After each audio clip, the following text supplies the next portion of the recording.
साथ मौजूद हैं चेयरमैन बल्दिया वस्ती रेहान हाशमी साहब। जी रेहान हाशमी साहब, बहुत शुक्रिया, आपने अपना कीमती वक्त इनायत किया। जनाबे वाला, बताइएगा जो सूरत हाल इस वक्त दिखाई दे रही है नालों की, सड़कों की या दीगर जगहों की, क्या लगता है बारिशों के बाद जो है वो सूरत हाल किस कदर कंट्रोल में रहेगी?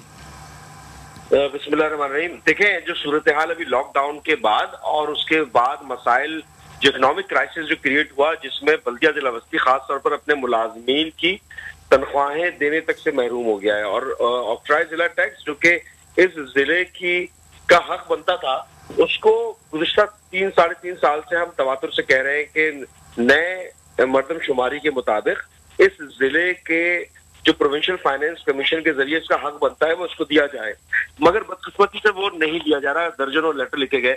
अब जो सूरत हाल पैदा हो गई है लॉकडाउन के बाद, तो मुलाजमीन की तनख्वाहों का एक तरफ मसला है, तो दूसरी तरफ जो सिंध हुकूमत ने अपने पास इदारे रखे हुए हैं जिसमें वाटर एंड सीवरेज बोर्ड है, मास्टर प्लान है, बिल्डिंग कंट्रोल है, कचरा उठाने के लिए सॉलिड वेस्ट है, तो ये सूरत हाल मजीद अबतरी की तरफ चली गई। अभी जहां पर नाले हैं वहां पर गुज़िश्ता 3.5 सालों में सिर्फ एक बार, वो भी वाटर कमीशन की हिदायत पर फंड जारी किया गया था। उसके अलावा ताहाल आज तक कभी भी कोई नाला सफाई के हवाले से फंड जारी नहीं किया गया। दूसरी तरफ अलमिया ये है कि जो नाले हैं, बरसाती नाले हैं, ये बरसाती नाले सेवरेज के नाले बन चुके हैं। इसमें सेवरेज के निजाम को डाल दिया गया है। इस सेवरेज के निजाम की वजह से अर्बन फ्लडिंग जैसी सूरत हाल पैदा हो जाती है।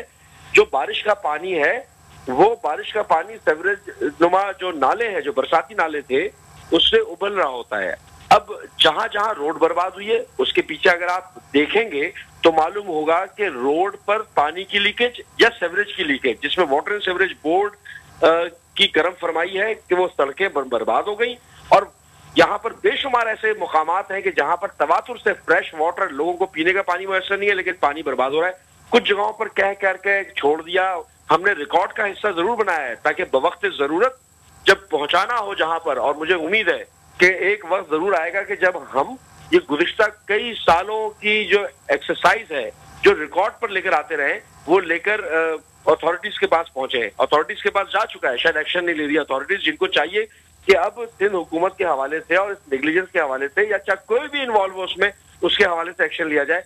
नालों की चोकिंग पॉइंट्स का हमने काम आज से 1 हफ्ते पहले शुरू किया था। जो भी हमारी कैपेसिटी थी उसमें आप केडीए का है, नागन चरंगी का है, नाला स्टॉप है, ये वो पॉइंट्स हैं जो अमूमी तौर पर चोक होते हैं, और चोक होते हैं कचरे की वजह से। अगेन, कचरा नाले में फेंकने वालों के खिलाफ कार्रवाई करने का इख्तियार बल्दियात के पास नहीं है। मुशर्रफ दौर में मजिस्ट्रियल पावर थी, जब चालान कर सकते थे, अरेस्ट कर सकते थे, रोक सकते थे। आज कचरा नालों में फेंकने वाले के खिलाफ या अनडेजिग्नेटेड जगह पर फेंकने वाले के खिलाफ या कचरा जलाने वाले के खिलाफ तक आप कोई कार्रवाई नहीं कर सकते। तो बदकिस्मती है कि सेवरेज नाला प्लस उसमें कचरा फेंकने का रुझान, और फिर कचरा माफिया जो मुनज़्ज़म अंदाज में बारहा मुख्तलिफ फॉरम पे हम ये बात कहते रहे हैं कि कचरा माफिया जो कि मुनज़्ज़म अंदाज में सियासी, गैर सियासी असर और रसूख रखने वाले माफिया नुमा लोगों के जेर इंतजाम चल रहा है।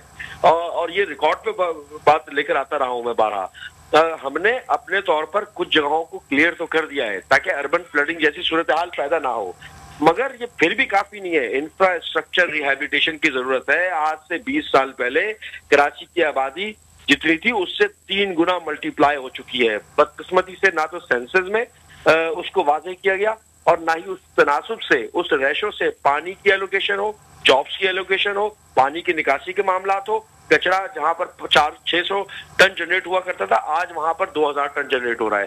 तो ये जो डिस्क्रिमिनेशन है, मुतासिबाना तर्ज अमल है, उसका शाखसाना है जिसको भुगतना पड़ रहा है। लेकिन इन तमाम बातों के बावजूद भी जो एक्टिविटीज करनी है, जो लोगों को सहूलत पहुंचाने के लिए अगर हम क्लेम करते हैं और कोर इशू को आइडेंटिफाई करके हल करने की कोशिश करते हैं, तो हम कर रहे हैं वो काम। बावजूद इसके के इख्तियार नहीं है, बावजूद इसके के वसाइल नहीं है, लेकिन हम अपने तौर पर जिस हद तक भी मुमकिन हो सकता है करने की कोशिश कर रहे हैं। और 50% तक हमने नाले क्लियर किए चोकिंग पॉइंट्स को।